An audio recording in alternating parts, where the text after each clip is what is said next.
in bed. But I'm going to start a new feature here, and it's going to be called Books in Bed. Our original, bruv.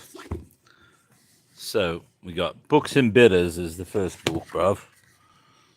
Mrs. C.A. Hughes, Detroit. Do you see a Hughes? I used to see a Hughes all the time. Books and Bitters, The Adventures of a Bibliophile by A.S.W. Rosenbach.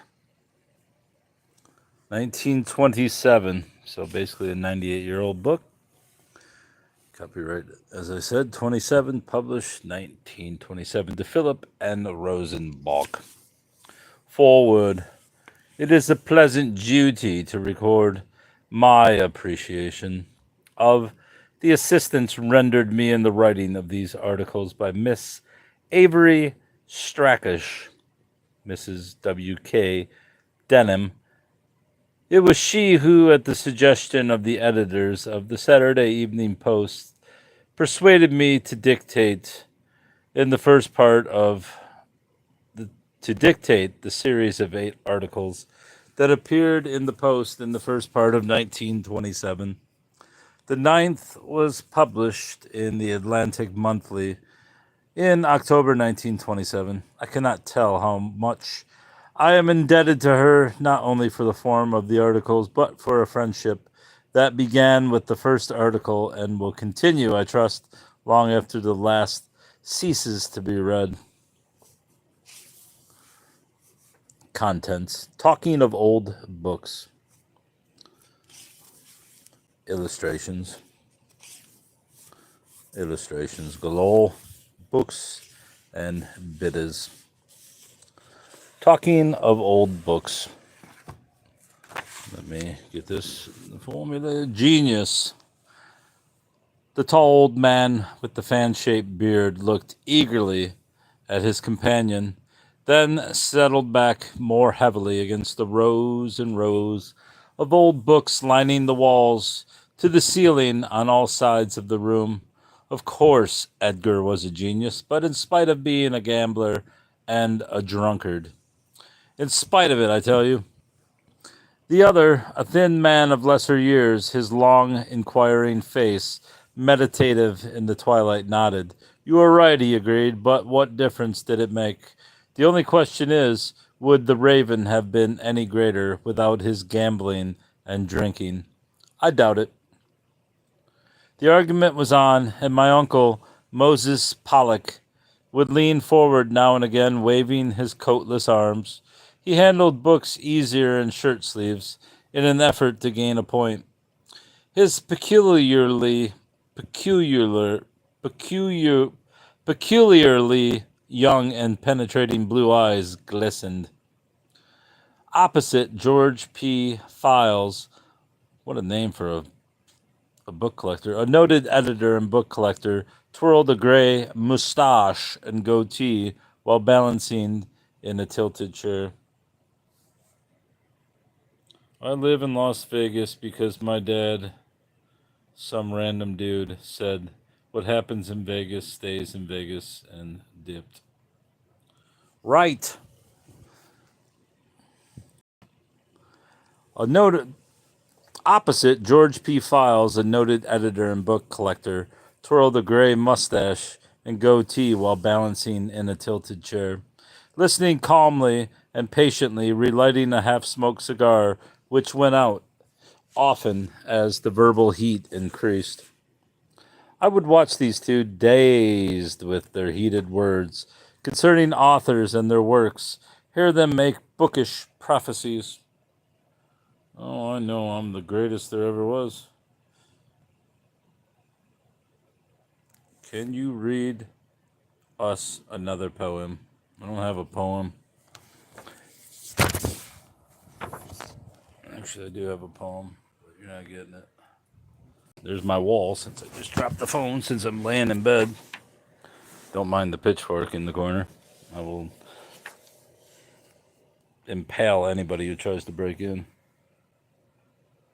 What the hell's going on there? Oh, there we go.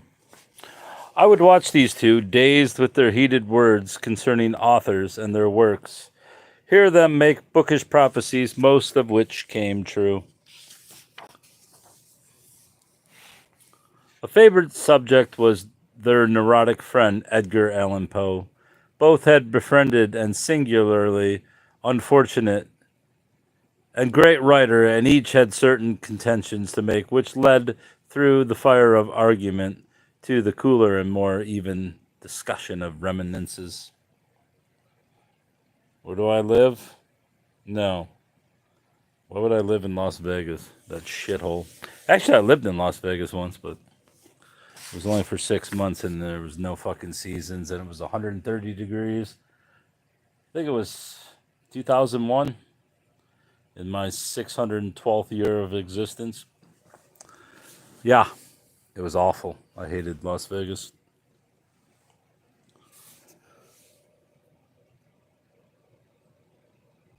But they did agree that it would take less than 50 years after Poe's death to make first editions of his works, the most valuable of all American authors. Oh, this is much more comfortable. Not really. It was. How do you like my little heater? Blowing, does that sound great? It was in 1885, when I was 9 years old, that I first felt the haunting atmosphere of Uncle Moses's bookshop on the second floor of the bulging red brick building on Commerce Street in Old Philadelphia. I told you 600. Well, now I'm 636 years old. At that age, I could hardly realize, spellbound as I was, the full quality of mystery and intangible beauty, which becomes a part of the atmosphere wherever fine books are brought together. For here was something which called to me each afternoon, just as the wharves, the water, and the ships drew other boys who were delighted to get away from books the moment school was out.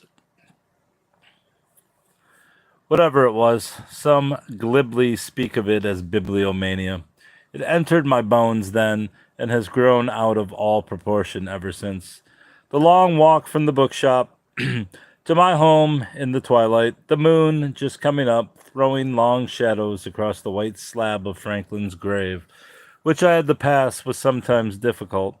But as I grew older, I learned to shut my eyes against imaginary fears, and, in a valiant effort to be brave, hurried past darkened corners and abysmal alleyways, inventing a game by which I tried to visualize the only touches of color in Uncle Moses's musty, dusty shop.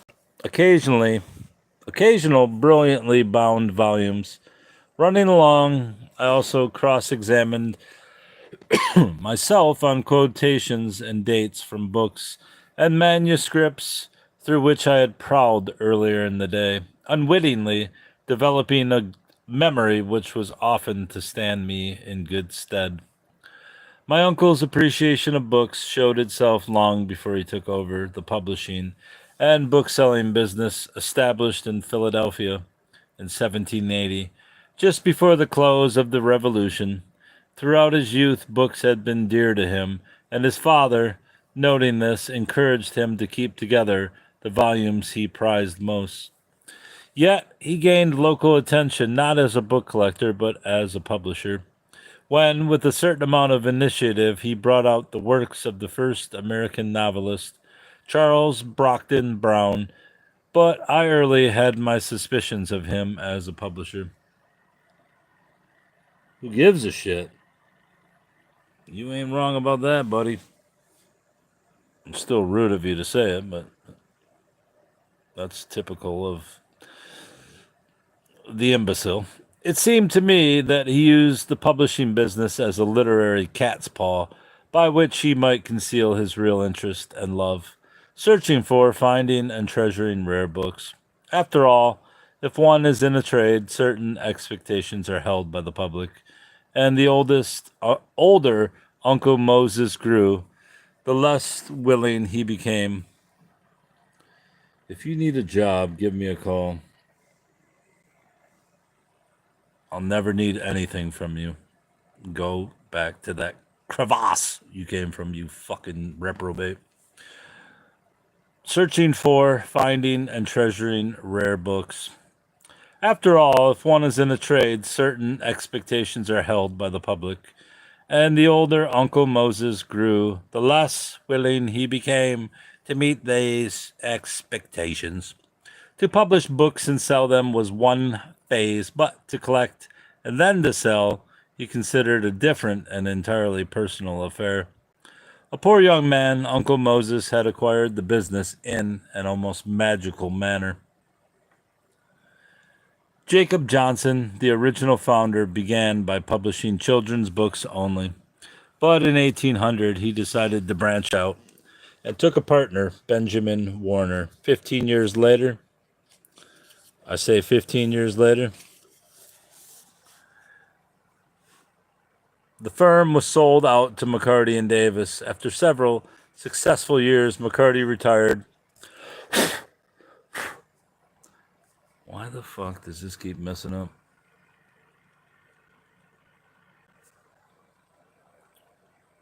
McCarty retired, and it was then that Moses Pollock was employed as a clerk. I thought you lived...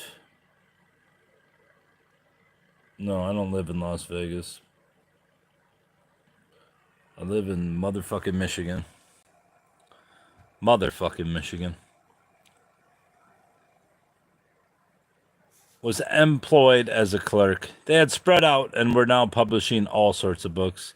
Davis became very fond of his clerk, and when he died in 1851, left him sufficient money in his will to purchase the business for himself. Luck was evidently with my uncle, for he made a great deal of money in publishing Lindley, Murray's Grammar, and other school books of the time. First, as a publishing house and bookstore combined, Uncle Moses's shop became a meeting place for publishers and writers. Here it was that the ill-fed Poe came in 1835 to talk modestly of his writings and hopes. Such men as James Fenimore Cooper, William Cullen Bryant, Noah Webster, and Herman Melville might be seen going up or coming down the narrow staircase leading to the second floor. George Bancroft, the historian, came too, and Eaton, who wrote The Life of Jackson. I ain't young. I told you, I'm 636 years old. I can say whatever the fuck I want. Who wrote The Life of Jackson? George H. Baker, a distinguished Philadelphia poet. Charles Godfrey Leland of Hans Brightman Ballads Note. And Donald G. Mitchell, who wrote as Ick Marvel, I.K. Marvel, what the hell is that? And many others. They found their way along the uneven brick sidewalks of Commerce Street. Gradually, however, it developed into a rendezvous for the more leisured group of collectors. Men and occasionally a woman who owned many an interesting and valuable volume came to browse and talk. Silent or voluble, enthusiastic or suspiciously conservative, each had in mind some, and there's his bookshop, some book of Uncle Moses's he hoped one day to possess, for it took something more than money and connection or coercion to make this old man give up his treasures. Even when he occasionally fell to this temptation and sold the precious volume, in place of the original, he would make a pen and ink copy of the book, word for word, so that it was typographically perfect.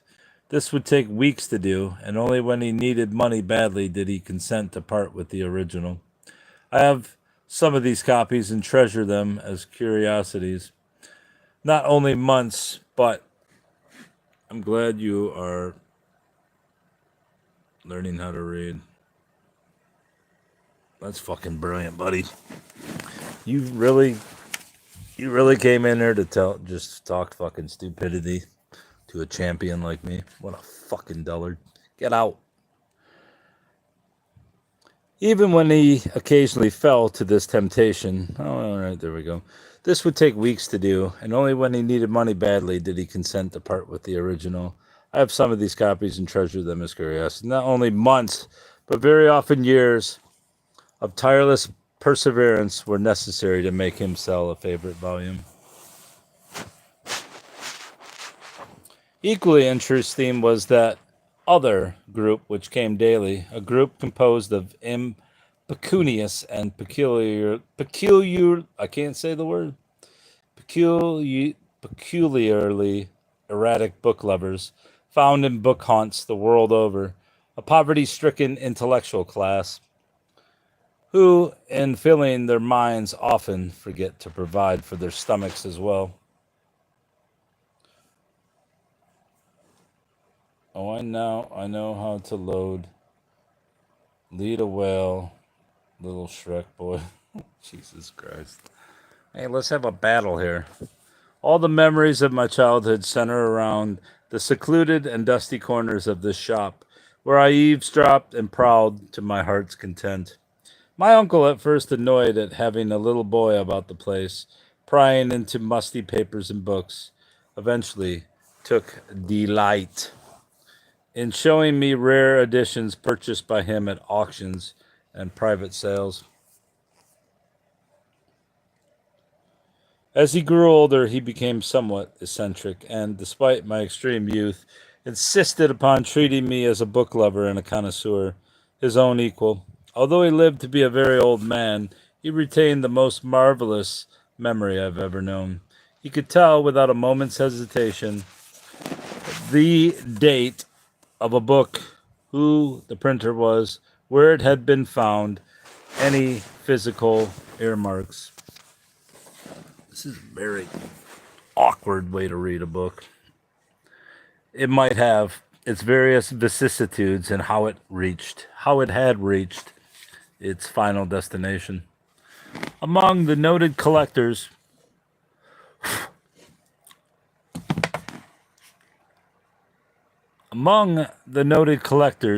why the fuck is this going on with this? I'm sorry, I shouldn't be talking like that.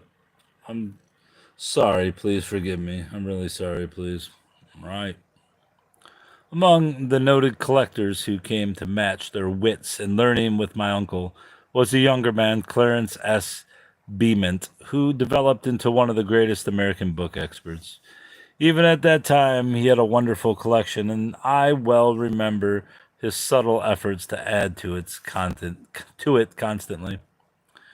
He would talk in a firm, low, rather musical voice, obviously toned with persuasion, hoping to make his friend part with some cherished volume he coveted. As I watched Uncle Moses refuse, I saw a curiously adamant and at the same time satisfied expression spread over his features.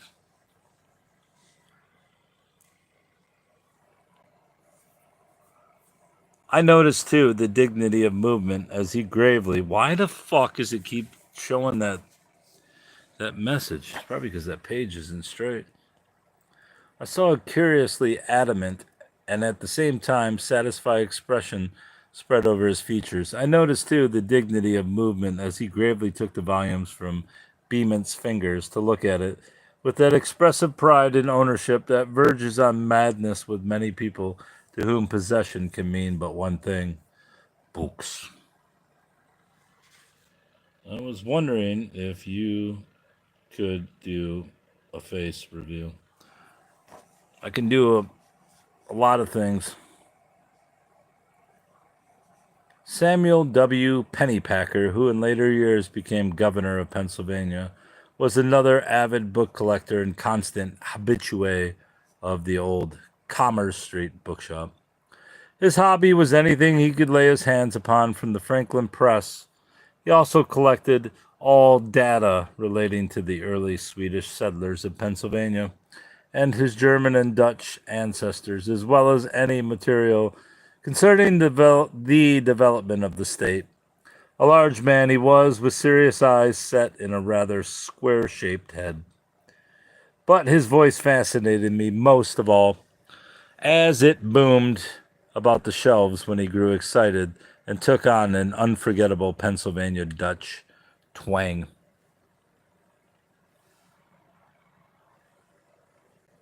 begging gets you nowhere here.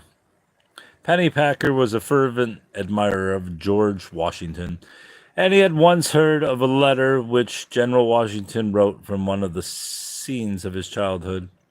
Pennypacker's Mills. He couldn't seem to forget this letter, for he was always talking about it, hoping to trace it to its owner and eventually make it his own. I shall never forget the day Uncle Moses told him he had found and bought this letter. He handed it to Pennypacker with the light of triumphant amusement in his eyes. After reading it, Pennypacker put it down on the table before him and, without raising his eyes, said in a peculiarly exhausted way, "Pollock, I must have this letter. You can make any bargain you choose, but I must have it." Hardly waiting for the other to reply, he rushed down the stairs to return a few moments later with 2 books under his arm. My uncle's blue eyes were but mocking questions as he pushed them aside after glancing at their title pages. They were 2 valuable books, but not unusually so. Pennypacker had by this time unbuttoned his coat, and I saw him take from an inner pocket a thin yellow envelope. These, Pennypacker pointed to his 2 books, and this. He opened the envelope and gave my uncle its contents. It, too, was a letter from George Washington, yet no sign of emotion swept the old man's features as he read. But the exchange was made rather quickly, I thought, and it would. It would.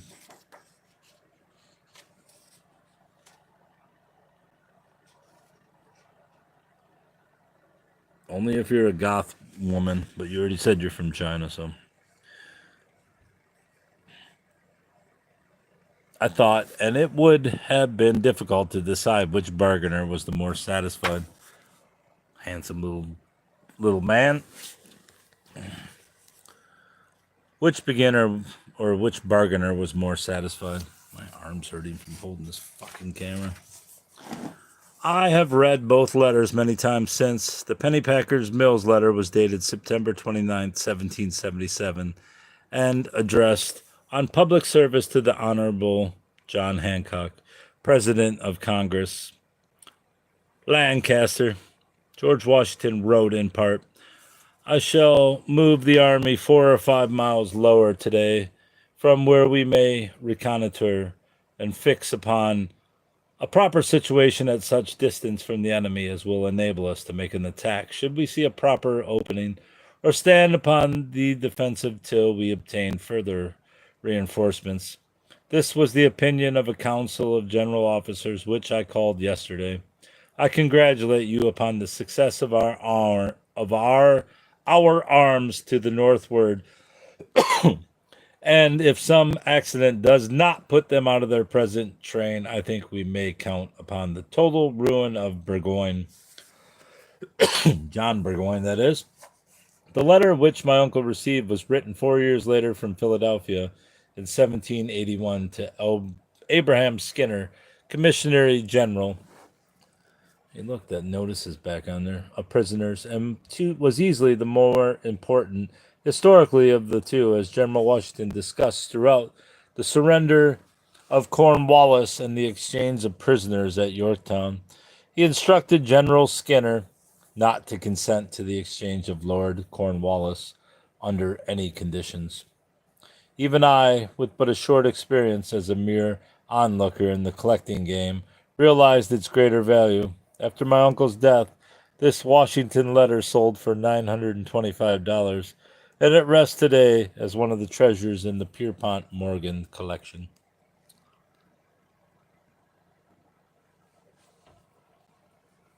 A few years ago, I bought back the Pennypacker's Mills letter for $130 from Governor Pennypacker's estate. Because of the incident it recalls, I would never part with it. When I was 11 years old, I began book collecting on my own. My first purchase was at an auction in the old Henkel's auction rooms on Chestnut Street. It was an illustrated edition of Reynard the Fox and was knocked down to me for $24. Damn, that's a lot of money for 1800s. My enthusiasm, rather than my financial security, swept me into this extravagance, and after the sale, I had to go to the auctioneer, Mr. Stan V. Henkels, and confess that I was not exactly solvent. At the same time, I explained I was Moses Pollock's nephew, instinctively feeling, I suppose, that such a relationship might account for any untoward action concerning books. I'd hardly got the words out of my frightened mouth when Mr. Henkels burst into a fit of laughing, which, although I was too young, too scared, and self conscious to realize it at the time, was the beginning of a lifelong friendship between us. I'm gonna turn this heat down. Oh, shit. That's a fucking stretch there.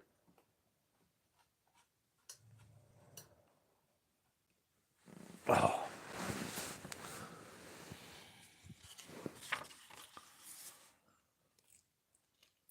When he ceased laughing, he looked down at me, a somber little boy with a book under his shaking arm, and said, I've seen it start at an early age and run in families, but in all my experience, this is the very first baby bibliomaniac to come my way.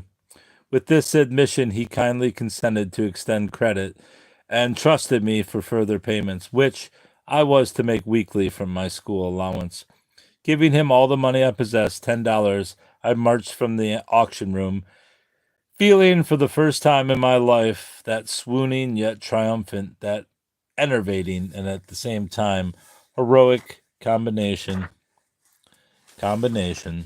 of emotions the born book bibliomaniac enjoys so intensely with the purchase of rare books of each rare book, pardon. All right, message, get off there. Why do I keep getting that fucking message? Stan Henkels, what the hell's under here too that keeps making it fucking sound like that? Stan Henkels, and there's that message again. What's it even say? Orientation is locked. Rotate device back. Oh, I'll do that. Stan V. Henkels, no one dared to leave out the middle initial, was a remarkable man. Oh, man. This is not a good way to read. Even in his young days, he resembled an old Southern colonel. The accepted picture we all have, a man of drooping mustachio, rather patrician nose and longish hair, which he decorated with the large brim, rusty black hat of the Civil War era. Pardon, the period. It wasn't even either word. He insisted he was an unreconstructed rebel and was always willing to take on anyone in a verbal battle about the Civil War. There he is, Stan Henkels. By profession, an auctioneer of books, Mr. Henkels was the first person to make the dreary, uninteresting work of auction catalogs into living, fascinating literature, almost as exciting reading as fiction. Previous to this, anyone wanting to find out what was in a collection had little luck when searching through a catalog, beyond discovering names and dates. More pages of this. This is a lot of fucking pages.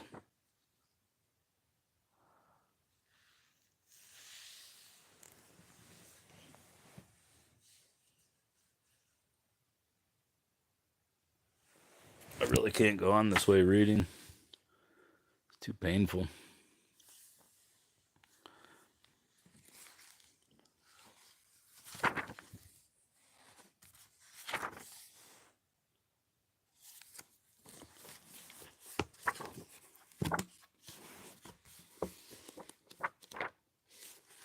Look at that. That's fucking great.